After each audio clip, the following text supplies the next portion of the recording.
Psali jsme ti, když nám bylo nejhůř, a ty jsi nám dala sílu jít dál.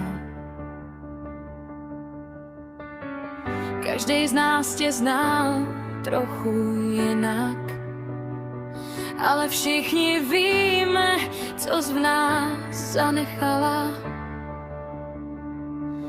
Teď stojíme potichu, každej sám, ale přitom nejsme vůbec sami. Jsme tady s tebou.